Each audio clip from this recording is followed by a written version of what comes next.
আপনারা ওই পর্যন্ত গেলেন না কেন?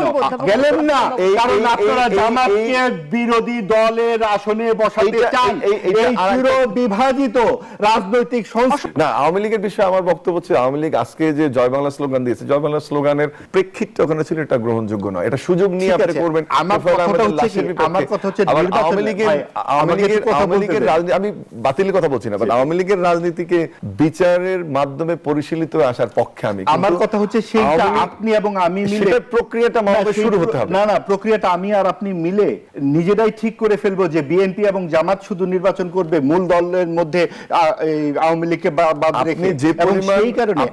যে পরিমাণ দুর্নীতি, যে পরিমাণ সন্ত্রাস, যে পরিমাণ হত্যাকাণ্ড, যে পরিমাণ অনাচার জামাতে ইসলামী করেছে, তাদেরকে এত প্রধান বিচার করা হয়নি। তার আগে কি করে আপনি যখন 24 আগস্টে যখন এই ঘটনা ঘটে গেল, সামরিক বাহিনীর প্রধান প্রথম ব্যক্তির নাম হিসেবে এতে বোঝা যায় ঘটনা। আরো কথা আছে যে আপনি যদি এই 3 মাসের গ্রাফ দেখেন, গত 3 মাসের, সেটা যদি অন্তর্বর্তীকালীন সরকারের প্রথম 3 মাসের গ্রাফ দেখুন, তাহলে কিন্তু এই অপরাধের মাত্রা আরো বেড়েছে।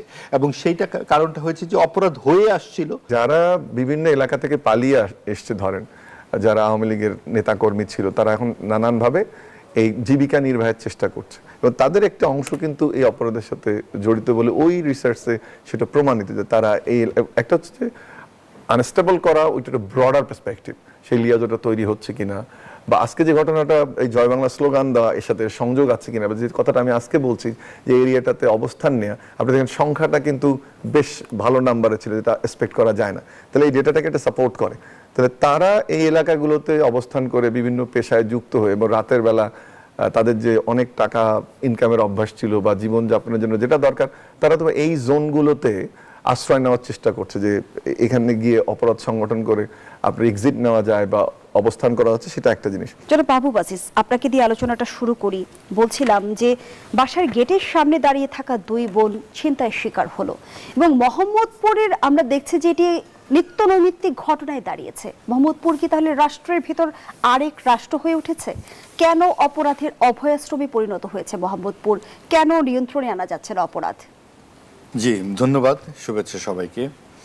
দেখুন, মোহাম্মদপুরের ঘটনাটি একদম যে তাজা আজকেরই, কিন্তু আপনি এই একটি মানবাধিকার যে রিপোর্ট দেখলাম যে মে মাসে 312টি নারী ও শিশু নির্যাতন ছিল এপ্রিলে, সেটা মেতে হয়েছে 326টি, আর ধর্ষণের ঘটনা ঘটেছে এই মে মাসে 78টি, যেটা এপ্রিলে ছিল 54টি, আর মব সন্ত্রাসে সারা দেশে এই 1 মাসে নিহত হয়েছে 32 জন। কাজেই এই পুরো পরিস্থিতিটা যে ভঙ্গুর আইন শৃঙ্খলা পরিস্থিতির কথা তো আমরা অনেক দিন ধরেই বলছি, শুনছি, দেখছি। বিশেষ করে গণ অভ্যুত্থানের পর যে অন্তর্বর্তী সরকারের অপশাসন চলেছে, এবং সেখানে কিন্তু আইন শৃঙ্খলা পরিস্থিতি খুবই নাজুক অবস্থায় ছিল, এবং সেখানে আইন নিজের হাতে তুলে নেবার একটা বন্দোবস্ত সরকারি পায়ে পৃষ্ঠপোষকতাই হয়ে গেছে বলা যায়। বিভিন্ন জায়গায় মব সন্ত্রাস হয়েছে, সরকার সেখানে দৃষ্টিপাত দেবার মতো অবস্থায় ছিল না বলেই মনে হয়।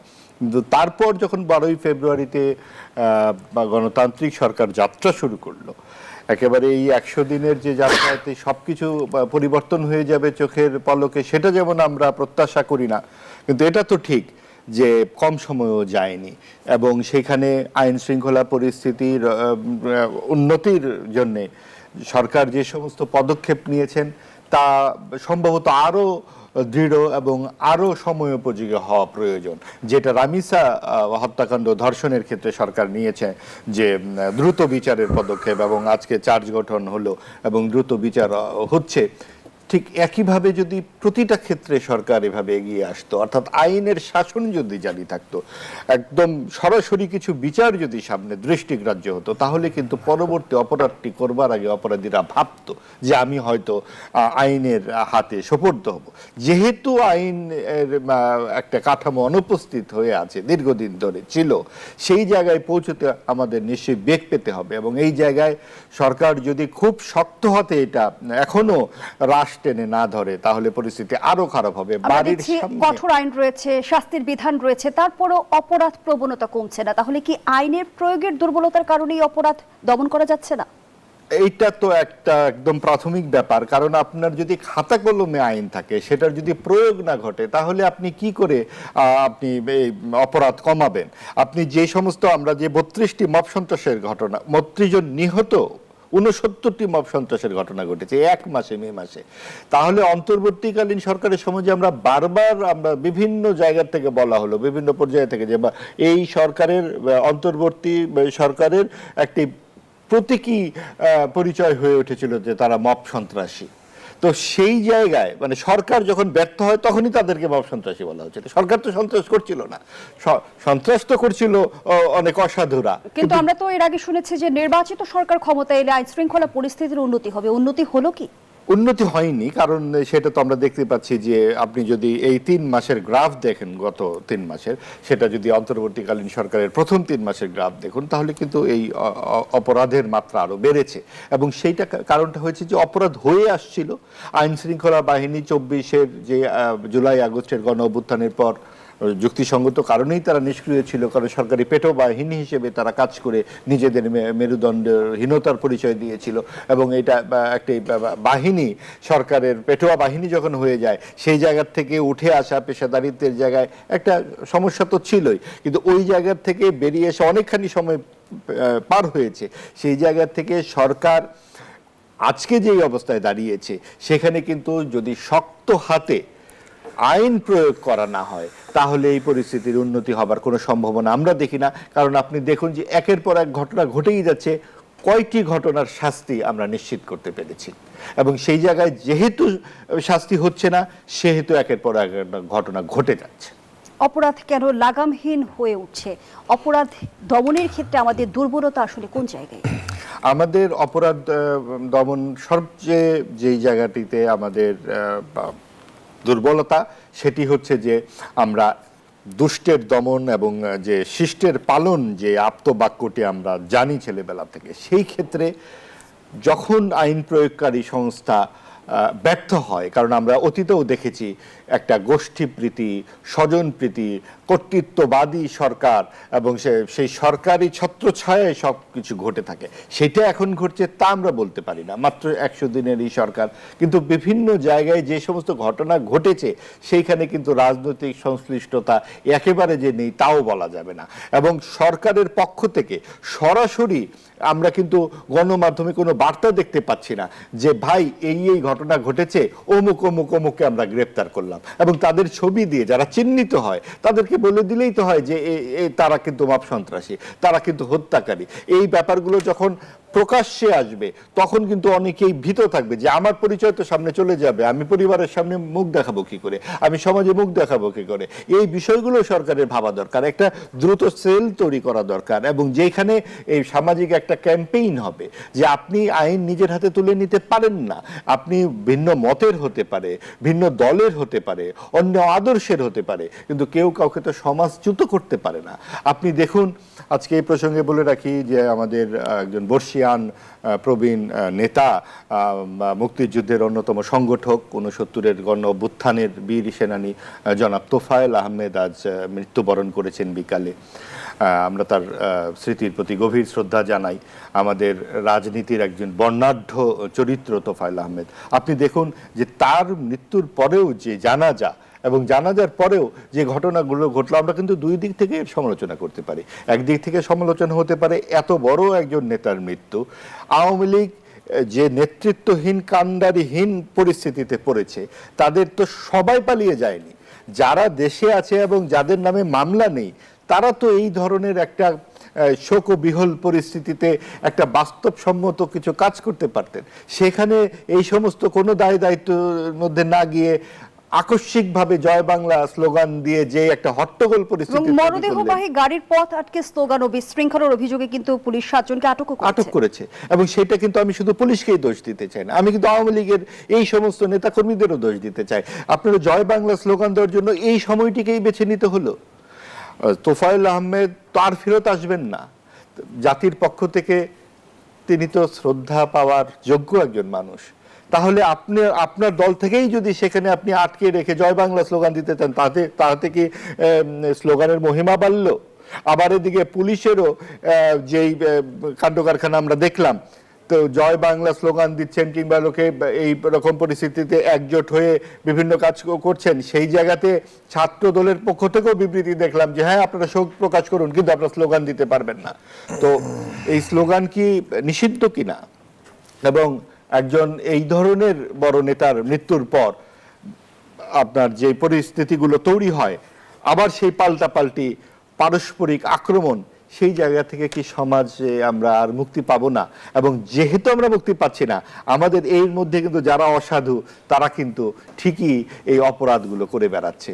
আপনি দেখুন, যখন সমাজে এক ধরনের প্রাঞ্জল পরিস্থিতি থাকে তখন কিন্তু অপরাধ কম হয়। আপনার এখানে একজন আরেকজনকে আমরা সহ্য করতে পারছি না, অসহিষ্ণু হয়ে উঠছি আমরা। গণতন্ত্রের কথা মুখে বলি, কিন্তু আমার মতের সঙ্গে না মিললে আমি তাকে সমাজচ্যুত করতে চাই। এই যে একটা পারস্পরিক হিংসা প্রতিহিংসার পরিস্থিতি, এই জায়গাতে তো যারা আলু পোড়াতে চাইবে এই আগুনের মধ্যে, তারা সার্বিকভাবে সমাজ অপরাধ প্রবণ হয়ে উঠছে। অসংখ্য ধন্যবাদ জনাব মাহবুব আজিজ। অধ্যাপক ডক্টর আব্দুল্লাহ আল মামুন, আমি যদি আপনার সামনে একটা পরিসংখ্যান তুলে ধরি, গত মার্চ মাসে সারা দেশে 317টি হত্যাকাণ্ডের ঘটনা ঘটেছে, যেটি গত 5 বছরের মধ্যে সর্বোচ্চ, এবং বিশেষ করে চট্টগ্রামের রেকর্ড 61টি হত্যার ঘটনা ঘটেছে। সেই সঙ্গে আমরা যদি বলি যে ছিনতাই, ধর্ষণ কিংবা ডাকাতির মতো ঘটনা তো সমান তালেই চলছে, হঠাৎ করে এতটা অপরাধ প্রবণ কেন হয়ে উঠলাম আমরা? না, একটা মানে একটু গোড়ার দিকে যাওয়া দরকার। যে মাহবুব একটু টাচ করে গেলেন যে পুলিশের যে ভঙ্গুর দশা এবং সেটাকে যে একটা শক্তিশালী পুলিশিং আবার সংযুক্ত করা, সেটাতে একটা মেজর পরিবর্তন কিন্তু সাইকোলজিক্যালি আমাদের হয়েছে। যেটা উনি বললেন যে পুলিশ একটা পেটোয়া বাহিনীতে, একটা সন্ত্রাসী বাহিনীতে পরিণত হয়েছিল। ওই ছাত্রলীগের হেলমেট আর এই পুলিশের হেলমেটের মধ্যে খুব বেশি পার্থক্য করা যায়নি, কারণ একভাবেই এলাকাতে বলেন বা মিছিলের পিছনে পুলিশের সেই ছোটা দৃশ্য যদি আপনি একটু কল্পনা করেন, এখন গত 17 বছরে দেখবেন যে পুলিশের সাথে অস্ত্র হাতেই কিন্তু এই ছাত্রলীগের, যুবলীগের, আওয়ামী লীগের এই সন্ত্রাসীরা ছিল। সেখান থেকে একটু বেরোনোর যে বড় উপায়টা, এটা একটা, এই সেপারেশনটা একটা সময় দিতে হবে। আপনি যেমন তথ্য দিলেন কয়েকটা, আমি কয়েকটা জিনিস একটু বলি। প্রথমে হচ্ছে যে এইটা অত্যন্ত দুঃখজনক এই ঘটনাগুলো, এবং এটি কোনোভাবেই কাম্য নয়। আমরা প্রায় 18 মাস অন্তর্বর্তীকালীন সরকারের সময় কোনো রকম একটা জোড়াতালি দেওয়ার ব্যবস্থার মধ্যে ছিলাম, কিন্তু আমরা এটার উন্নতি দেখতে চাই। এবার একইভাবে এর জন্য একটু সময়েরও প্রয়োজন, কিন্তু তার মধ্যে তো জীবনের স্যাক্রিফাইস করে সেটা ওই ট্রেড অফটা হতে পারে না। দ্বিতীয় হচ্ছে যে একটা, আমরা এই মুহূর্তে যদি দেখি, যতটুকু আমি খবর রাখি বা জেনেছি, সেটা হচ্ছে ঢাকা শহরে এই মুহূর্তে সম্ভবত 30 থেকে 25,000 পুলিশ ম্যানেজ করছে। এটা গেল 1 নম্বর। 2 নম্বর হচ্ছে ইন্টারন্যাশনাল স্ট্যান্ডার্ডে আপনি যদি দেখেন যে বলা হয় যে একটা সিটিতে 400 মানুষের জন্য একজন পুলিশ আইডিয়াল স্টেটে, এবং সেটা কোন ধরনের সোসাইটিতে, যে সোসাইটিগুলোতে মোটামুটি crime control system, CCTV, individual profile, নাগরিকদের প্রোফাইল থাকে, স্ক্রিনিং করা থাকে, ট্র্যাকিং সিস্টেম থাকে, সব কিছু মিলে। আর আমাদের এখানে এই মুহূর্তে যেটা আমি বললাম যে 900 পার হেড, মানে ধরা যায় 900 থেকে 1000-এর জন্য একজন পুলিশ। কিন্তু আপনি যদি আইডিয়াল সিচুয়েশনে দেখেন, তাহলে কিন্তু সংখ্যাটা অনেক হওয়ার কথা। এটা গেল একটা দিক। ভুলে গেলে হবে না যে আমাদের এই অন্তর্বর্তীকালীন সরকারের সময় এর আগে এবং এখন পর্যন্ত পুরো প্রক্রিয়াটার মধ্যে, আগেরটা তো বললাম প্রেক্ষাপটটা, এই প্রক্রিয়ায় পুলিশের নিয়োগ কিন্তু তেমন হয়নি। সো যেখানে আগে 70,000 বা 80,000 পুলিশ দিয়ে ম্যানেজ করা হতো, সেখানে পুলিশের নিয়োগটা কিন্তু সেভাবে হয়নি। এটা আমি হাইলাইট করতে চাই যে গত অন্তর্বর্তীকালীন সরকারের একটা সবচেয়ে বড় ব্যর্থতা, যে এই জায়গাটাতে যদি কাজ করে যেত তাহলে সরকারকে আজকে এই অবস্থার মধ্যে পড়তে হতো না। এবং বাস্তবিক আমরা যে আইনশৃঙ্খলা পরিস্থিতির যে চিত্র আপনি আঁকার চেষ্টা করছেন, হয়তো এই চিত্রাঙ্কনটা আপনার দ্বারা তখন অন্যভাবে হতে পারত। 3 নম্বর হচ্ছে যে আপনার এই যাদেরকে আনা হলো, ধরেন এখন তো পুলিশে আনতে গেলে দুটো জিনিস ইম্পর্টেন্ট, যে আপনাকে স্যাবোটাজ হতে পারে। So screening is very important, particularly in terms of ডিপ্লয়িং any police officer in Dhaka, যে আপনি তাকে কোন জোনের দায়িত্ব দিচ্ছেন, কোন থানার দায়িত্ব দিচ্ছেন, ইউনিটের দায়িত্ব দিচ্ছেন, কলুশন হতে পারে। তখন আপনি যেটা হয়েছে যে দীর্ঘদিন যারা মহানগরগুলোতে চাকরি করে বা ঢাকাতে এক থানা থেকে আরেক থানা যায়, আমরা একটা ঢালো অভিযোগ করি যে এরা ঘুষ বাণিজ্যের সাথে জড়িত, এটা ওটা করে, বাট তাদের একটা এক্সপেরিয়েন্স থাকে যে কোন জোনে কোন ক্রাইম হয় না, এদের ইন্টার রিলেটেড একটা ইস্যু থাকে, এই কন্ট্রোলিং অ্যাবিলিটিতে থাকে, সোর্স ভেরি ইম্পর্টেন্ট। তাদের নিজস্ব সোর্স থাকে যারা তাদেরকে হেল্প করে এই সিচুয়েশনগুলো থেকে ওভারকাম করার জন্য। তো বদলি হয়ে যারা এসছে মোস্টলি তারা কিন্তু এখানে নতুন অফিসার। সাথে যদি আপনি কনস্টেবল সহ মিড লোয়ার লেভেল যুক্ত করেন, সেটা আমি এএসআই থেকে শুরু করে আস্তে আস্তে কমিশনার লেভেল পর্যন্ত যান, অনেক অফিসার ঢাকা শহরে কিন্তু নতুন। এটা তাদের সোর্স ডেভেলপ করা, তাদেরকে এটা কন্ট্রোল করা, সেই মেকানিজম তৈরি করা, ফান্ডিংয়ের ইস্যু থাকে সোর্স ম্যানেজমেন্টে, সেটা কিন্তু খুব ডিফিকাল্ট। মন্দের ভালো যেটা হচ্ছে, যেটা গ্র্যাজুয়ালি ডেভেলপ করছে, সেটা সিসিটিভি অনেকখানে এখন আমাদের স্থাপিত হয়েছে সেই চিত্রগুলো, এবং যে কারণে হয়তো বা এই মোহাম্মদপুরের মতো ঘটনাটা, যেটা আপনি অসহায় দুই নারীর কথা বললেন যে খুবই দুঃখজনক, সেগুলো সোশ্যাল মিডিয়াতে আসতেছে। আগে হয়তো চিন্তাই কি হতো না, চিন্তাই হতো, বাট এটা একটা পরিবর্তন। এই আলোচনাটা হচ্ছে, এটার প্রেশার গ্রুপ হিসেবে আমরা কাজ করবো। আমরা আশা করবো সরকার, পুলিশ বা স্বরাষ্ট্র মন্ত্রণালয় সেই দায়িত্বটা নিয়ে। নির্দিষ্ট এলাকায় অপরাধের মাত্রা বেড়ে যাওয়ার কারণ কি? আমি ওটাতে একটু যাই, যেমন মোহাম্মদপুরের উদাহরণটা আমি দেই, যে আমি একটু আমাদের যারা ক্রিমিনোলজি পড়ান বা যারা গবেষণা করেন তাদের সাথে কথা বলার চেষ্টা করলাম, যেহেতু এই সিচুয়েশনটা গতকালের আজকের এই ঘটনাটার পরে।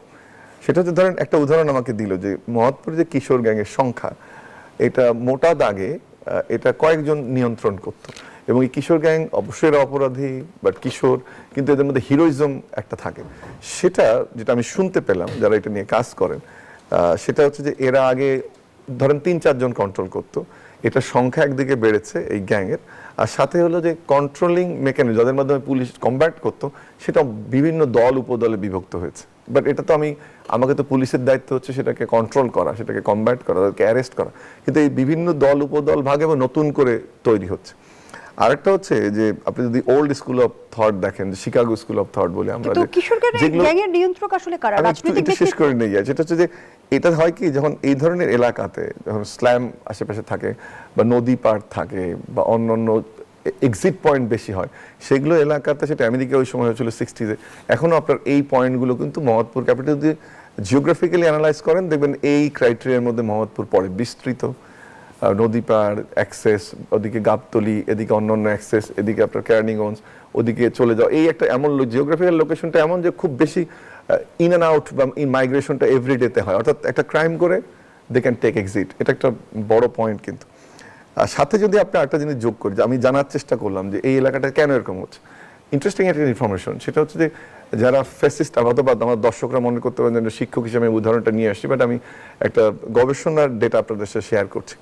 তো যেটা হচ্ছে যে যারা বিভিন্ন এলাকা থেকে পালিয়ে এসছে, ধরেন যারা আওয়ামী লীগের নেতাকর্মী ছিল, তারা এখন নানানভাবে এই জীবিকা নির্বাহের চেষ্টা করছে, এবং তাদের একটা অংশ কিন্তু এই অপরাধের সাথে জড়িত বলে ওই রিসার্চে সেটা প্রমাণিত, যে তারা এই একটা হচ্ছে যে আনস্টেবল করা, ওইটা ব্রডার পার্সপেক্টিভ, সেই লিয়াজোটা তৈরি হচ্ছে কিনা, বা আজকে যে ঘটনাটা এই জয় বাংলা স্লোগান দেওয়া, এর সাথে সংযোগ আছে কিনা, বা যে কথাটা আমি আজকে বলছি যে এরিয়াটাতে অবস্থান নেওয়া, আপনি দেখেন সংখ্যাটা কিন্তু বেশ ভালো নাম্বারে ছিল, যেটা এক্সপেক্ট করা যায় না। তাহলে এই ডেটাটাকে এটা সাপোর্ট করে। তাহলে তারা এই এলাকাগুলোতে অবস্থান করে বিভিন্ন পেশায় যুক্ত হয়ে, এবং রাতের বেলা তাদের যে অনেক টাকা ইনকামের অভ্যাস ছিল বা জীবনযাপনের জন্য যেটা দরকার, তারা তো এই জোনগুলোতে আশ্রয় নেওয়ার চেষ্টা করছে, যে এখানে গিয়ে অপরাধ সংগঠন করে আপনার এক্সিট নেওয়া যায় বা অবস্থান করা হচ্ছে, সেটা একটা জিনিস। কিন্তু মোটা দাগে যেটা আমি বলবো, যে এই 1 মাস হয়তো বা আমরা গভর্নমেন্টকে একটা লিওয়ে দিচ্ছে, অবশ্যই যে কোনো, যেটা আমি একটু আগেই বললাম যে loss of life is very important, but এইটা বোধহয় একটু সময়ের প্রয়োজন। কিন্তু যে সিগন্যালটা দিচ্ছি আমরা গভর্নমেন্টকে, বা যেটা বলতে চাই, যে এই সিগন্যালটা হচ্ছে যে এভাবে তো চলতে পারে না। সো পুলিশের যদি নিয়োগ বাড়াতে হয়, তাহলে নিয়োগ বাড়াতে হবে। সিসিটিভি যদি বেশি স্থাপন করতে হয়, সেটা করতে হবে। সোর্স যদি তৈরি করতে হয়, সেটা করতে হবে। ভালো চৌকুশ অফিসার যারা, তাদেরকে ইনভলভ করতে হবে। আবার স্ক্রিনিংটা ইম্পর্টেন্ট, যে যাকে যে জনের দায়িত্ব দিচ্ছে। আরেকটা জিনিস আমি একটু বলে শেষ করি, সেটা হচ্ছে যে সরকারের দিক থেকে মাহবুব যেটা বললো, যে অথবা স্পেসিফিক এপিল, বা যেটা আমরা একটু আরেকটা জিনিস যোগ করিনি, যে এইসব ক্ষেত্রে আরেকটা জিনিস কাজ করে, সেটা হলো কমিউনিটি পুলিশিং, যে আপনি কমিউনিটি পুলিশিং ইনভলভ থাকা, তাদেরকে not only using them as a source, but সেটা কিন্তু একটু আমি শুনতে পাচ্ছি যে সেটা আবার কার্যক্রম শুরু হচ্ছে, এলাকা ভিত্তিক লোকজনকে যুক্ত করা, সেটার কাজ শুরু হচ্ছে। আমার আশা করি সেটা একটা কাজে দেবে। আর যে জিনিসটা একটু আগে বলতে চাইলেন, যে ব্রডলি আপনি যদি গতকালকেও প্রাইম মিনিস্টারের বক্তব্য শুনেন, যে আমাদের উনি বলছেন যে বিএনপির নেতাকর্মী যারা যেখানেই থাকুক, তারা যদি এই দেশের যে সামনে এগিয়ে নিয়ে যাওয়ার কাজ, তারা যদি যুক্ত সবাই হয়, তাহলেই কেবল সম্ভব। তার মানে এখানে যে জায়গাটা আমি দেখছি, যে বিএনপিরও যারা নেতাকর্মীরা আছেন বিএনপির যারা বিভিন্ন পর্যায়ে দায়িত্বশীল আছেন, একই সাথে বিরোধী দলেও যারা আছেন, এটা তাদেরও নৈতিক দায়িত্ব যে এই আইন শৃঙ্খলা পরিস্থিতিতে সাহায্য করা। আমি মনে করি সেই জায়গাটাতে একটা সাপোর্ট সিস্টেম ডেভেলপ করা দরকার। এবং আমরা There are so many 24 examples. গণঅভ্যুত্থানের পরে কিন্তু দেখেছিলাম যে 5763টি অস্ত্র লুট হয়েছিল এবং এখনো কিন্তু অনেক এটা অস্ত্র recovery উদ্ধার হয়নি। করা তো সম্ভব যেটা আমি হয়নি। বলছি যে এই বেহাত হওয়া অস্ত্রগুলো কোনোভাবে পরিস্থিতিকে উস্কে দিচ্ছে কিনা আমরা দেখেছিলাম যে 24 গণঅভ্যুত্থানের পর 5763টি অস্ত্র লুট হয়েছিল, যে অস্ত্রের অনেকটাই এখন পর্যন্ত উদ্ধার করা সম্ভব হয়নি। এই বেহাত হওয়া অস্ত্রগুলোই কি পরিস্থিতিকে আর উস্কে দিচ্ছে কিনা? সেটা তো একটা প্রিজাম্পশন এবং এটা হতেই পারে, এবং সেটা কেন হয়নি আমরা একটু আলোচনা করলাম, বাট এটা হওয়া উচিত ছিল। এবং এই ধরনের অস্ত্র রেখে যে আমরা একটা নির্বাচন করতে পেরেছি, সেটা রাজনৈতিক দলগুলোর সক্রিয়তা সবকিছু মিলে এটা সম্ভব হয়েছে। কিন্তু এটা অবশ্যই উদ্ধার করা প্রয়োজন। এর আগে দেখলাম আমি ডেভিল হান্ট বা কি টার্মগুলো বোধহয় ভুলে গেলাম, বেশ একটা অ্যাটেম্প নেওয়া হয়েছিল, কিন্তু তার ফলাফল কিন্তু আসলে এটা বজ্র আটুনি ফসকাগের মতো হয়ে গেছে। আমরা কিন্তু খুব বেশি এটার ফলাফল দেখিনি। এবং যখন এই সরকার আসলো তখন উদ্যোগ নেওয়া হয়েছে এবং সেটা এখনো বোধহয় চলমান। কিন্তু আমরা যেটা চাই যে সরকার যেভাবে ম্যানিফেস্টো বাস্তবায়নের চেষ্টা করছে, যেভাবে জনসংযুক্তি এবং জনমুখী নানান ধরনের উদ্যোগ গ্রহণ করছে, সেক্ষেত্রে আইন শৃঙ্খলা পরিস্থিতি যেন এটাকে ম্লান করে না দেয়, সেটা খুব গুরুত্বপূর্ণ বিষয়। এবং আমরা অন্তর্বর্তী শাসনামলে দেখেছিলাম যে বাংলাদেশ অনেকটা মবের মূল্যকে পরিণত আমি হয়েছিল। যাচ্ছিলাম যেমন এই মাজারে যে তথ্য অনুযায়ী মে মাসেই গণপিটুনিতে 32 জন নিহত হয়েছে এবং অজ্ঞাতনামা 53টি লাশ উদ্ধার হয়েছে। এই যে মবের মূল্যকে ধারাবাহিকতা থেকে আমরা কেন বেরোতে পারছি না? আমি অন্তর্বর্তীকালীন সরকারকে নানানভাবে এপ্রিশিয়েট করি, তার মধ্যে অন্যতম হচ্ছে এটা ভালো নির্বাচন আসলে আমাদেরকে উপহার দিয়েছে, এটা কৃতজ্ঞতা জানি। কিন্তু যে জিনিসটা আমাদের সামাজিক যে ডিকশনারি তার মধ্যে ঢুকিয়ে দিয়ে গেল এই সরকার, সেটা হচ্ছে মব। এবং এটা কোনোভাবেই কাম্য নয় এবং কোনোভাবেই এখন তো আগে তো ছিল না, এখনও কাম্য নয়। কয়েকদিন আগে যে ঘটনাটা ঘটলো, ধরেন মার্ডার সেখানে হয়নি, কিন্তু শাহলির মাজারে যে ঘটনাটা ঘটলো বা সারা দেশে যেভাবে মাজার ভাঙা হয়েছে, যেভাবে সাংস্কৃতিক মঞ্চে কর্মীদের লাঞ্ছন করা হয়েছে, এবং there are so many news, আপনি দেখবেন যে ঢাকাতেও কোনো কনসার্টের সংখ্যা কমে গিয়েছিল, বা ঢাকার বাইরেও সাংস্কৃতিক কর্মীরা, পার্টিকুলারলি ফিমেল সিঙ্গার যারা, তারা প্রোগ্রাম করতে চায়নি, বাউলের আড্ডাতে হামলা করা হয়েছে, কারো পীর ফকিরের বাউলের লাশ পুড়িয়ে দেওয়া হয়েছে। এটা কোনোটাই কাম্য না এবং সেটা কোনো ধরনের ব্যবস্থা আসলে অন্তর্বর্তীকালীন সরকার নেয়নি, যে কারণে যেভাবে শুরু হয়েছিল সেটাকে দমন তো দূরের কথা, এবং কিছু কিছু ক্ষেত্রে পেট্রোনাইজেশন ছিল, যে ক্ষেত্রে তারা পুলিশ ওই ভঙ্গুর পুলিশ দিয়ে পারেনি, সেক্ষেত্রে মব তৈরি করে অনেকগুলো তাদের যে কার্যক্রমগুলো পরিচালনা করার কথা ছিল, এই তরুণদের বা আমাদের যেসব ছেলেরা এই গণ অভ্যুত্থানে যুক্ত ছিল, তাদেরকে ব্যবহার করে এই সংস্কৃতিটাকে এক ধরনের রাষ্ট্রীয় পৃষ্ঠপোষকতা দিয়েছে। এবং এই জন্য আমি সবচেয়ে বেশি ব্লেম করি গত গভর্নমেন্টকে। কিন্তু এটা এখন আমরা এসে আর এটা দেখতে চাই না। তবে একটা জিনিস ঠিক, যে সংখ্যাটা আমি যেটা মানে বুঝি এবং যতটুকু আমার আন্ডারস্ট্যান্ডিং, আপনি যদি বিপ্লব পরবর্তী যে কোনো দেশের প্রেক্ষাপটটা ব্যাখ্যা করেন, সেটা আফ্রিকাতে হোক বা নর্থ আমেরিকাতে বা রাশিয়ার এই অঞ্চলে যখনই দেখেন, বা ল্যাটিন আমেরিকাতে পার্টিকুলারলি এরকম সিচুয়েশন থাকে, এবং আস্তে আস্তে এটা কন্ট্রোলে চলে আসে। আমরা আশা করব যে সরকার যে উদ্যোগগুলো নিচ্ছে এখন আইন শৃঙ্খলা রক্ষার জন্য, সেটা আরো ইফেক্টিভলি নেবে এবং আমরা এটার ভিজিবল ডেভেলপমেন্ট দেখতে চাই। এটা না হলে যেটা হবে, একটু আগে যেটা বললাম, যে সবগুলো মন্ত্রণালয়ের আমরা 100 দিনের কার্যক্রম দেখছি, বা আমরা হয়তো বা 120 দিন দেখবো, পার্টিকুলারলি 180 দিনের দিকে তাকিয়ে থাকবো আমরা, সেক্ষেত্রে আইন শৃঙ্খলা পরিস্থিতির উন্নতি না হয়, সেটা কিন্তু একটা বড় প্রশ্ন থেকে যাবে। ধন্যবাদ জানাচ্ছি অধ্যাপক ডক্টর আব্দুল আল মামুন। জনাব মাহবুব আজিজ, আইন শৃঙ্খলা অবনতির ঘটনার সঙ্গে সরকারি দলের লোকজন জড়িত থাকা আইন শৃঙ্খলা রক্ষাকারী বাহিনী অনেক ক্ষেত্রে কঠোর পদক্ষেপ নিতে পারছে না, এমন অভিযোগ করেছেন জামায়াতের নায়েবে আমির ডাক্তার সৈয়দ আব্দুল্লাহ মোহাম্মদ তাহের। এবং কিছুক্ষণ আগের অংশে যেমনটি ডক্টর আব্দুল আল মামুন বলছিল কিশোর গ্যাংয়ের কথা, মোহাম্মদপুরের বিষয়ে বলছিল যে কিশোর গ্যাংয়ের নিয়ন্ত্রক, আসলে আমি প্রশ্ন রেখেছিলাম যে কারা, এখানে রাজনৈতিক কোনো ছত্রছায়া আছে কিনা, সব মিলিয়ে কি বলবেন? দেখুন, আমি ভাইয়ের সঙ্গে একেবারেই একমত। তিনি যে বললেন যে অন্তর্বর্তীকালীন সরকারের যে ব্যর্থতার জায়গাগুলো উনি চিহ্নিত করলেন, একটি কথা শুধু বললেন না, এই সব কিছুই খুব সুস্পষ্টভাবে সাম্প্রদায়িক শক্তিকে পৃষ্ঠপোষকতা করবার কারণে করা হয়েছে। না, এটা আমি ক্ষমা চেয়ে নিচ্ছি এবং এটা আমি আবার যুক্ত করি যে তোমরা ভালো পারি, এবং ডানপন্থী রাজনীতিকে প্রশ্রয় দিতে গিয়ে এবং এক ধরনের বিএনপিকে ঠেকাতে গিয়ে, এই রাজনীতিকে প্রশ্রয় দিতে গিয়ে কিন্তু শুধু বিএনপিকে হালাল করে দিয়েছে, শুধু প্রগতিশীল শক্তিটাকে কোণঠাসা করে দেওয়া যত ধরনের আমাদের, এবং আমি দুঃখিত এটা আমি যুক্ত করি। ঠিক আছে, এটা শুধু বিএনপিকে ঠেকানোর জন্য না, বিএনপি তো ছিল, বিএনপি রাজনৈতিক ভাবে আওয়ামী লীগকে ঠেকানোর জন্য। না, বিএনপি ঠেকানোর জন্য বিএনপি তো ছিলই, আওয়ামী লীগকে ঠেকানোর জন্য। কারণ যেটা ঘটেছে, আপনি দেখুন, যেই দলটি মুক্তিযুদ্ধের নেতৃত্ব দিয়েছে সেই দলটিকে নিষিদ্ধ করে যে যারা বিরোধিতা করেছে তাদেরকে প্রধান বিরোধী দল হিসেবে সংসদে বসিয়ে দেবার যাবতীয় কাণ্ড কারখানা তারা রেডি করে দিয়ে গেছিল। যেই দলটির ভোট ছিল 4 থেকে 7%, তার ভোট কি করে লাভ দিয়ে 36%-এ পৌঁছায়, এবং সেই 36%-ই শুধু পৌঁছায় নাই, তারা বাংলাদেশকেই বিশ্বাস করে নাই, তারা এখন প্রধান বিরোধী দলের আসনে বসে আছে, তারাই বাংলাদেশের ভবিষ্যতের রূপরেখা তৈরি করবে। কাজেই এই যে একটা ধ্রুপদী আয়রনি তারা তৈরি করেছে, এটা অন্তর্বর্তীকালীন সরকারের একটা অবশ্যই বড় ধরনের অবদান রাজনীতির ক্ষেত্রে। এবং এটা এই যে বিভাজন তারা তৈরি করলো, সেই বিভাজনের যে ধারাবাহিকতা আমরা কি দেখছি, তারা পুলিশে নিয়োগ দেয়নি, তারা পুলিশের আধুনিকায়ন করার চেষ্টা করেনি।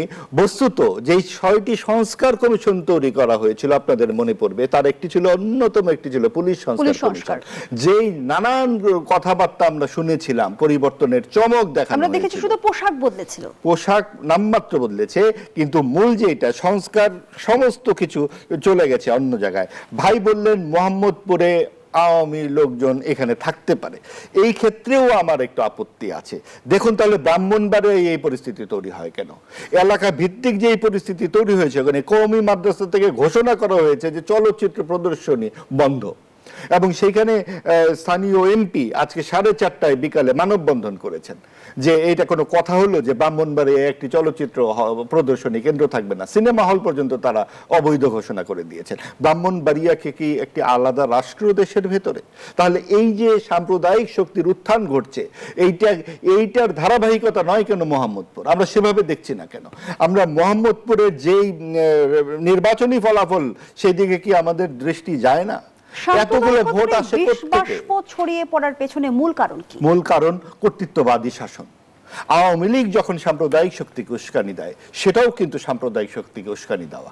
অন্তর্বর্তীকালীন সরকার যখন উস্কানি দেয় সাম্প্রদায়িক শক্তিকে, সেটাও কিন্তু সাম্প্রদায়িক শক্তিকে উস্কানি দেওয়া। আওয়ামী লীগের নেত্রীও কিন্তু কওমি জননী হয়েছিলেন। তার ধারণা ছিল এত বড় শক্তি যদি আমার হাতে থাকে তাহলে রাতের বেলা ভোট করা যাবে। আর অন্তর্বর্তীকালীন সরকারের যে রাজনৈতিক এজেন্ডা ছিল, তাদের তো রাজনৈতিক এজেন্ডা ছিলই, কারণ তারা কেউই গণ অভ্যুত্থানের সাথে সরাসরি সম্পৃক্ত ছিলেন না। অধিকাংশ উপদেষ্টা বিদেশে বসবাস করতেন। অস্ট্রেলিয়া থেকে 2-4টি ফেসবুক স্ট্যাটাস লিখে সংস্কৃতি মন্ত্রী হয়ে উপদেষ্টা হয়ে বসে তিনি রীতিমতো নানান রকম ব্যাখ্যা বয়ান দিতে শুরু করেছেন। এখনো তার ফেসবুকে আপনি গেলে দেখবেন যে নানান রকম ব্যাখ্যা তিনি দিচ্ছেন, এবং উগ্রবাদী যে শক্তি তাদেরকে উস্কানিমূলক নানান রকম আচরণ করছেন। এবং এটা কিন্তু সেই সরকারেরই একটি প্রবণতা। আমরা যেটা দেখেছিলাম তখন, আমরা মুক্তিযুদ্ধের নানান রকম বয়ান দেখি, আমরা দেখতে পাই তাদের পক্ষ থেকে বলা হয় যে গণ অভ্যুত্থান নিয়ে কেন একটি চলচ্চিত্র তৈরি হয় না, গণ অভ্যুত্থান নিয়ে কেন কবিতা লেখা হয় না, কেন এই চলচ্চিত্র তৈরি করা, কবিতা লেখা, উপন্যাস লেখার বাস্তবতা আপনারা রেখেছেন? গণ অভ্যুত্থান তো হাইজ্যাক করে ফেলা হয়েছে। গণ অভ্যুত্থান তো আর গণ অভ্যুত্থান নাই। 2 আগস্ট, 3 আগস্ট, 4 আগস্ট যে অসাম্প্রদায়িক গান আমরা শুনেছিলাম তরুণ তরুণীদের কণ্ঠে, সেই গান 18 মাস কোথায় ছিল?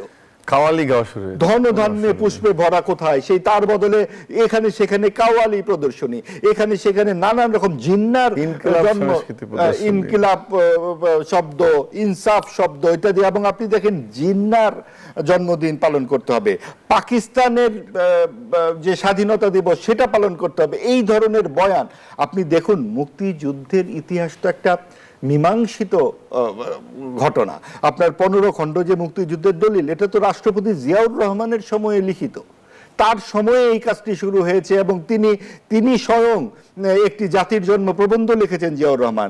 তার নানান রচনা বক্তব্যে কোথাও তিনি বঙ্গবন্ধুকে এক বিন্দু ছোট করেননি, বরং তার সময়ে যে 15 খণ্ড দলিল আছে সেখানে সকল নেতার অবদান সুস্পষ্টভাবে লেখা আছে মুক্তিযুদ্ধে যারা বিরোধিতা করেছিল তাদের বিবরণ।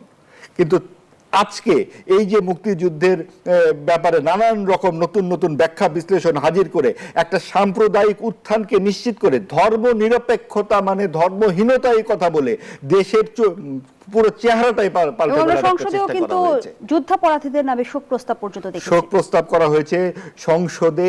একজন সংসদ সদস্য অন্যান্য নারী সহকর্মী সংসদ সদস্যদের সম্পর্কে অত্যন্ত বাজে অশালীন কথা বলেছেন, যা এটা সংসদে ভাবাই যায় না। আজকে সংসদে আপনি তাকিয়ে দেখুন যে সংসদ বলতে আমরা যে তর্কবহুল একটা জায়গা দেখি, তর্ক বিতর্ক নানান রকম পরিকল্পনা আমরা দেখি, আজকে সংসদে আমরা কি দেখতে পাচ্ছি এবং কারা সেইখানে উপস্থিত হয়েছেন। আমরা যদি এই প্রশ্নটি করি যে যদি সত্যিকারের একটা অবাধ নির্বাচন হয়, সকল দলের অংশগ্রহণে একটি অন্তর্ভুক্তিমূলক নির্বাচন হয়, সেখানে আসলে অনেক সদস্যই একটি ইউনিয়ন পরিষদের সদস্য হতে পারবেন কি?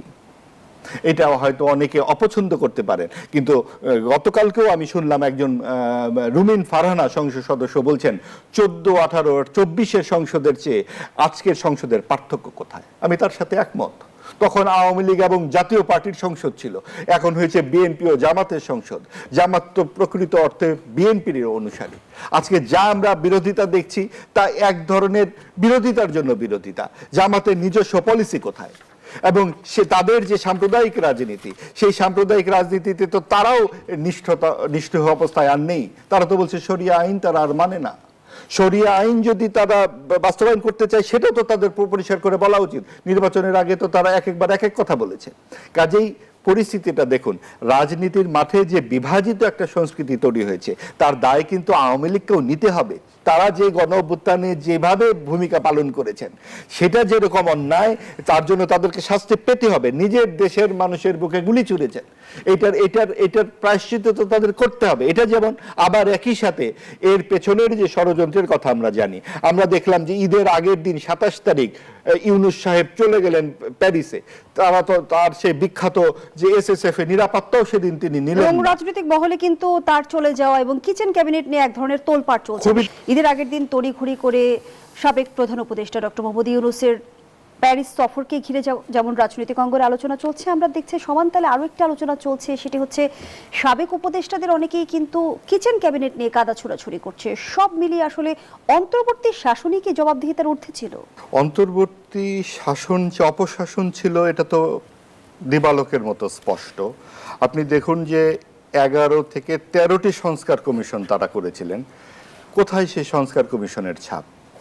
তারা 18 মাস দায়িত্বে ছিলেন এবং আমাদের প্রত্যাশা ছিল যেহেতু অরাজনৈতিক একটি সরকার এবং এরকম একটি সুযোগ তারা পেয়েছেন, সারা জীবন কাজ করেছেন মানুষের জন্য, 84 বছর বয়স হয়ে গেছে ইউনূস সাহেবের, তিনি তো এই যে বৈষম্য বিরোধী আন্দোলনের যে মূল যে প্রত্যয় যে সাধারণ মানুষের জীবন মান উন্নয়নের জন্য কিছু পদক্ষেপ নিতে পারতেন। আমরা কি পদক্ষেপ দেখলাম?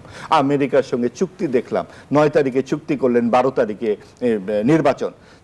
তার মধ্যে ন্যূনতম সততা থাকলে তিনি বলতে পারতেন যে নির্বাচিত সরকার আসুক, সংসদে উন্মুক্ত আলোচনা হোক। ভাই, দেশটা তো সবার।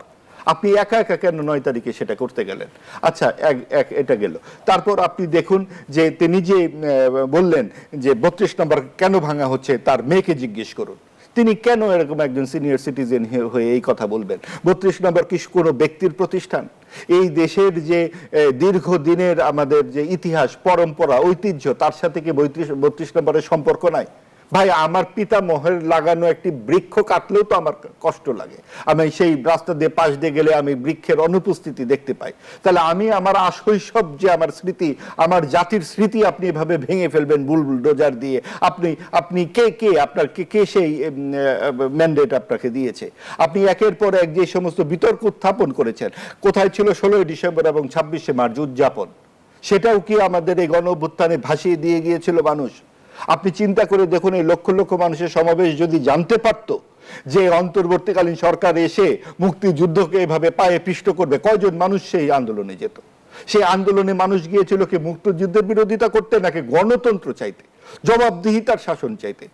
12 বছর তারা ভোট দিতে পারেনি। তাদের চাকরি নাই, তাদের ঠিক মতো তারা ছেলেপেলেকে পড়াশোনা করতে পারে না, মানুষের জীবন যখন একদম পিষ্ট হয়ে গেছে, তখন সবাই গিয়ে দল মত নির্বিশেষে রাস্তায় নেমেছে, গণতন্ত্রের জন্য নেমেছে। রাষ্ট্রের কাছে আমরা চাকরি চাই, রাষ্ট্রের কাছে তো আমরা বেহেশত চাই না। এই ধর্মভিত্তিক সমাজ তৈরি করার মাধ্যমে এই অন্তর্বর্তীকালীন সরকারকে আমাদের বেহেশতে পৌঁছাই দেবার চেষ্টা করলেন। আর ইউনূস সাহেব নিজের নির্বাচনের ঈদের আগের দিনকে বেহেশতে চলে গেলেন, এবং তিনি যে গেলেন এবং কবে আসবেন, কি করবেন, কেন করছেন, এই যে হামে শিশুরা মারা গেল, একটি বার তিনি কথা বলেছেন? তিনি চলে গেলেন এবং এই যে হামের টিকা দেওয়া হয়নি, বলা হচ্ছে সরকারের এক উপদেষ্টাই বলেছেন যে এটা সরকারের ইচ্ছাকৃত ভুল নয়। কোন সরকার ইচ্ছাকৃতভাবে তার দেশের মানুষ মারতে চায়? এটা তো কেউই মারবে না, কিন্তু তার অদক্ষতা, তার যে সিদ্ধান্তহীনতা যদি শিশুদের এভাবে মৃত্যুর মুখে ফেলে দেয়, তার জন্য জবাবদিহিতা চাইতে হবে না? আমরা আওয়ামী লীগের আমল সম্পর্কে প্রচুর অভিযোগ আনি এবং আমরা বলি যে তারা অর্থনীতিকে ফোকলা করে দিয়ে গেছে। একটি শ্বেতপত্র তৈরি করেছিল অন্তর্বর্তীকালীন সরকার, কিন্তু এই অন্তর্বর্তীকালীন সরকার যে ফোকলা করে দিয়ে গেছে, আমরা তো নানান রকম কারসাজি জানতে পাচ্ছি যে এই টাকা তছরুপ করেছে, এই সমস্ত জামিন না দেওয়া কাণ্ড কারখানা, কিচেন ক্যাবিনেটে 6-7 জন মিলে যে সমস্ত কাণ্ড কারখানা করেছে, এই সব কিছু মিলে আমরা দেখতে পাচ্ছি যে একটা ভজঘট পাকিয়ে ফেলা হয়েছে রাষ্ট্রের মধ্যে। জনাব মাহবুব আজিজ, অধ্যাপক ডক্টর আব্দুল আল মামুন, একটি লাইন বলে শেষ করি, তার একটি শ্বেতপত্র সরকারের পক্ষ থেকে, বর্তমান সরকারের পক্ষ থেকে প্রস্তুত করা দরকার। কারণ আগামী দিনে যখন নানান রকম সমস্যা তৈরি করবে, সরকার কিন্তু বলতে পারবে যে 2026 সালের 12ই ফেব্রুয়ারিতে আমরা দায়িত্ব নেবার পর আমাদের হাতে অর্থনীতির এই পরিস্থিতি ছিল। ধন্যবাদ জানাচ্ছি। ডক্টর আব্দুল আল মামুন, গণঅভ্যুত্থানের পর গণতন্ত্রের আকাঙ্ক্ষা সহ রাষ্ট্র সংস্কারের আকাঙ্ক্ষা নিয়ে কিন্তু অন্তর্বর্তী সরকার গঠন হয়েছিল, কিন্তু সেই সরকারের শাসনামলের এত অসঙ্গতি এখন কেন উঠে আসছে? সেই সঙ্গে আরো একটি প্রশ্ন, 14, 18, 24 নির্বাচন, এই তিনটি নির্বাচনকে বলা হয় বিতর্কিত নির্বাচন, কিন্তু ত্রয়োদশ নির্বাচনের নির্বাচিত সংসদ সদস্যই যখন বলে যে 14, 18, 24 নির্বাচনের সঙ্গে ত্রয়োদশ নির্বাচনের কোনো পার্থক্য নেই, তখন নির্বাচন নিয়ে আসলে কি বার্তা আসে জনগণের কাছে? আমি একটু, যেহেতু আমরা আইনশৃঙ্খলা পরিস্থিতি নিয়ে কথা বলছি, আমি একজন সংসদ সদস্যের আজকের বক্তব্য জামাত ইসলামের খুব আশ্চর্য হয়েছি। যে ভাষায় উনি কথা বলেছেন, ওসি, সামরিক বাহিনী, মেজর নিয়োগ থেকে শুরু করে শক্তি প্রদর্শন, এটা কিন্তু আমরা যে আইনশৃঙ্খলা পরিস্থিতির কথা বলছি বা যেভাবে চিন্তা করছি, তার মোটা দাগে একটা ফাটল তৈরি করে আপনি যদি মানুষকে এই লাঠি শক্তিকে সামনে আনেন, পেশি শক্তিকে সামনে আনেন, যে কথাটা আমি শুরু করেছিলাম যে হেলমেট বাহিনী এবং পুলিশ এক হয়ে গিয়েছিল, সে জায়গাটাতে এ ধরনের হুমকি ধামকি কিন্তু আপনাদের এই আইনশৃঙ্খলা, তিনি সুনির্দিষ্টভাবে বলেছেন 2 ঘন্টার মধ্যে ওসিকে চেয়ার থেকে সরিয়েছি, সেনাবাহিনীর মেজরকে চেঞ্জ করেছি, পটুয়াখালী 2 আসনের সংসদ। আমি আশা করব যে এই ধরনের বক্তব্যগুলো না আসে, আমরা এই পরিবর্তিত বাংলাদেশে এই ধরনের বক্তব্য শুনতে চাই না।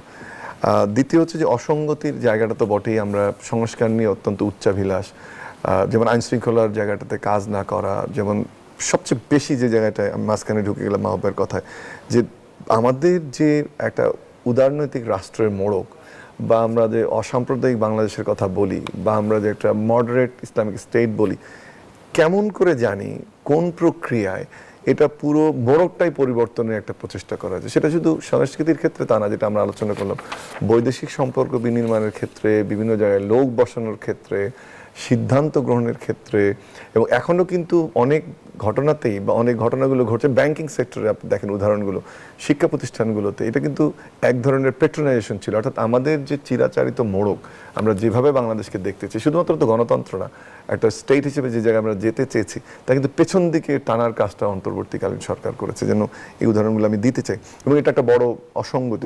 নির্বাচন কেন্দ্রিক বিতর্কের অবসান হবে কবে? আমি আসছি ওটা। দ্বিতীয় হচ্ছে যে আপনি এই যে কিচেন ক্যাবিনেটের যে অভিযোগ, বা এই আজকে মাহফুজ যে কথাগুলো বলছে যে অন্য ওটা দেখে আমি 15-16টা বিষয় সময়ের অভাবে উল্লেখ করছি না, হয়তো মাহফুজকে আমরা বলবো যে তুমি এখন কেন এই কথাগুলো বলছো, বাট এটা কিন্তু মাহবুব ভাই যেটা বললো যে এই জিনিসগুলো যে করেছে তার আসলে শ্বেতপত্রের একটা বড় অংশ প্রকাশ করে দিয়েছে।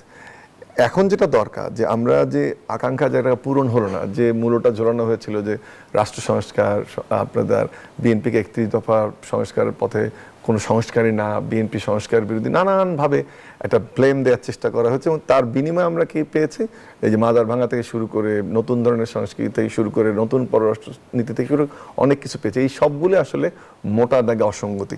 নির্বাচন নিয়ে যেটা বলতে চাই, যে আমি একটু আগে এই কথাটা বললাম, তার প্রেক্ষিতে আমাকে জিজ্ঞেস করছেন কিনা জানি না, যে আমরা one of the best elections আমরা এটা দেখেছি, এবং আসলেই ভোটার টার্নওভার তো আর একটু বাড়লে ভালো হতো, কিন্তু মানুষ নির্ভয়ে, আমরা যেটা ছোটবেলায় দেখতাম বা যেরকম শুনেছি, নিজেরা ভোট দিয়েছি, উৎসবমুখর পরিবেশে নির্বাচন, এটা সেটা এবার হয়েছে। যদি বেস্ট ইলেকশন হয়ে থাকে তাহলে সরকার কিংবা বিরোধী দল সরাসরি কেন নির্বাচন ইঞ্জিনিয়ারিং আমি শেষ করি যে তারপরে আপনি দেখেন যে ওই দিনের স্টেট সবগুলো তো আর নেগেটিভলি দেখলে হবে না। জামাত ইসলাম যে স্ট্যান্ডটা ছিল, যে আমরা প্রথম জামাতের আমির যখন টিভি স্ক্রিনে আসলেন যে কিছু কিছু অভিযোগ আমরা পাচ্ছি বা বৃহত্তর স্বার্থে মেনে নিচ্ছি, এটা আমি পজিটিভলি দেখি। আর এই ধরনের রাজনৈতিক বক্তব্য, দলের বক্তব্য না ব্যক্তির বক্তব্য, সেটা একটা বিষয়।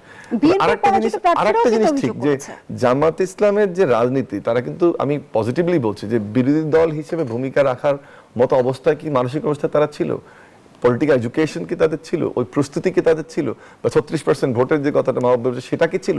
এবারই প্রথম জামাত বোধহয় বিরোধী দল যাওয়ার বা ক্ষমতা আসার মতো একটা ম্যানিফেস্টো প্রস্তুত করার চেষ্টা করেছে, এবারই সংগঠিত হওয়ার চেষ্টা করেছে, এবং সেই জায়গাটাতে যে আমরা গঠনমূলক বিরোধী দলের ভূমিকা আশা করছি, সেটা একটা বড় প্রশ্ন থেকে যাবে সামনে। এই এক লাইনটা হচ্ছে যে আপনি যখন মূল প্লেয়ারটাকে বাইরে রাখবেন, মেসির মতো একজন প্লেয়ারকে বাইরে রেখে আপনি যাদের মধ্যে দিয়ে প্রীতি ম্যাচের আয়োজন করেছেন তাকে জোর করে বিরোধী দল বানিয়ে ফেলাটাকে, এবং মানুষের, আপনি কি মেসি বলতে পারবে আওয়ামী লীগকে বলছেন? অবশ্যই না, আওয়ামী লীগের বিষয়ে আমার বক্তব্য হচ্ছে, আওয়ামী লীগ আজকে যে জয় বাংলা স্লোগান দিয়েছে, জয় বাংলা স্লোগানের যে প্রেক্ষিতটা ওখানে ছিল, এটা গ্রহণযোগ্য নয়। এটা সুযোগ নিয়ে আপনি করবেন। আমার কথা হচ্ছে আওয়ামী লীগের রাজনীতি, আমি বাতিলের কথা বলছি না, বাট আওয়ামী লীগের রাজনীতিকে বিচারের মাধ্যমে পরিশীলিত আসার পক্ষে আমি। আমার কথা হচ্ছে সেইটা আপনি এবং আমি মিলে প্রক্রিয়াটা শুরু হতে হবে। না, প্রক্রিয়াটা আমি আর আপনি মিলে নিজেরাই ঠিক করে ফেলবো যে বিএনপি এবং জামাত শুধু নির্বাচন করবে, মূল দলের মধ্যে আওয়ামী লীগকে বাদ রেখে। যে পরিমাণ, আপনি যে শ্বেতপত্র, যে পরিমাণ দুর্নীতি, যে পরিমাণ সন্ত্রাস, যে পরিমাণ হত্যাকাণ্ড, যে পরিমাণ হত্যাকাণ্ড, যে পরিমাণ অনাচার জামাতে ইসলামী করেছে, তাদেরকে এত প্রধান দল হিসেবে বিচার করা হয়নি। তার আগে কি করে আপনি যখন 24 আগস্টে যখন এই ঘটনা ঘটে গেল, সামরিক বাহিনীর প্রধান প্রথম ব্যক্তির নাম হিসেবে এতে বোঝা যায় ঘটনা। আরো কথা আছে, আপনি যখন একটি দলের ব্যাপারে এরকম সিদ্ধান্ত নেবেন যে না তারা এই ঘটনা ঘটেছে, আপনার কোন রাজনৈতিক দলের হাতে রক্ত নাই, তাহলে আপনি কাকে নির্বাচনে রাখতে পারবেন? এই কথা বলা যাবে না। আমার কথা খুব সহজ, আমার কথাটা আপনি ঠান্ডা মাথায় শুনেন। শুধু আওয়ামী লীগের না, আওয়ামী লীগের নির্বাচনে এই সিদ্ধান্ত আমি আপনি নিতে পারি না। এই সিদ্ধান্ত জনগণ নেবে নির্বাচনে। এই সিদ্ধান্ত, আপনি আমার কথাটা শুনেন ভাই, আপনি ঠান্ডা মাথায় আমার কথাটা শুনেন, তারপরে বলেন। আপনাকে শুনতে হবে, সেটা হচ্ছে জনগণের রায়ের প্রতি আপনাদের এত ভয় কেন? আপনারা এই রায়টি জনগণকে কেন নিতে দিলেন না? জনগণ কি দেখে নাই আওয়ামী লীগ গুলি করেছে? আপনারা জাতীয় পার্টিকে যদি জনগণ ভোট দিয়ে লাল কার্ড দিতে পারে, জনগণ আওয়ামী লীগকেও লাল কার্ড দিত। আপনারা ওই পর্যন্ত গেলেন না কেন? গেলেন না কারণ আপনারা জামাতকে বিরোধী দলের আসনে বসাতে চান।